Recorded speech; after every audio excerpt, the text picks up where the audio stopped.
కాంగ్రెస్ పార్టీతోనే దళితులకు న్యాయం జరుగుతుందన్నారు పెద్దపల్లి ఎంపీ గడ్డం వంశీకృష్ణ.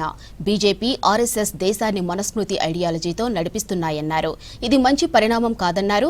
దేశవ్యాప్తంగా దళితుల సమస్యలపై అంబేద్కర్ స్ఫూర్తితో పోరాటం చేయాలని రాహుల్ గాంధీ సూచించారన్నారు.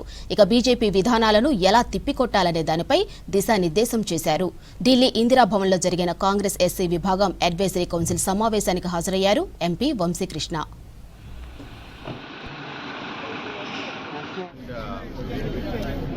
రాజేంద్ర పాల్ గౌతమ్ గారు చాలా యాక్టివ్గా ఎస్సీ మీటింగ్స్ గత 6 నెలల నుంచి చేస్తున్నారు. మమ్మల్ని అందరినీ ఒక తాటిపై తీసుకొచ్చి నేషనల్ కమిటీగా చేసి నన్ను కూడా నేషనల్ కమిటీ మెంబర్గా ఇంక్లూడ్ చేసినారు.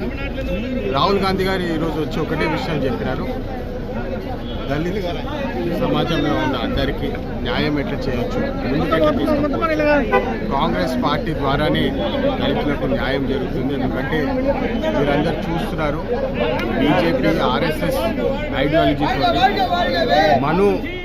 మనుస్మృతి ఐడియాలజీతో ఎప్పుడైతే ముందుకు తీసుకెళ్తున్నారో అది మన దేశానికే హానికరం అని చెప్పి దాన్ని బట్టి మనం ముందుకు ఎట్లా పోవచ్చు అని చెప్పి వారు మాకు సూచన ఇవ్వడం జరిగింది. మేము కూడా అక్రాస్ ద కంట్రీ దళితుల కోసము ఎట్లా మేము సపోర్ట్ చేయొచ్చు, పబ్లిక్ రిప్రజెంటేటివ్స్ లాగా దళిత ఇష్యూస్ ఏమవుతున్నాయో, గతంలో అంబేద్కర్ గారు ఎట్లయితే దళిత సమాజానికి ఒక విజనరీగా ఉన్నారో వారి ఐడియాలజీస్ తీసుకొని ముందుకు ఎట్లా వెళ్ళొచ్చు అని చెప్పి రాహుల్ గాంధీ గారు మాకు సూచన ఇవ్వడం జరిగింది. దాని ప్రకారమే మేము అందరూ దళితులను ఒక్కతాటిపై తీసుకొచ్చి ముందుకు వెళ్దామని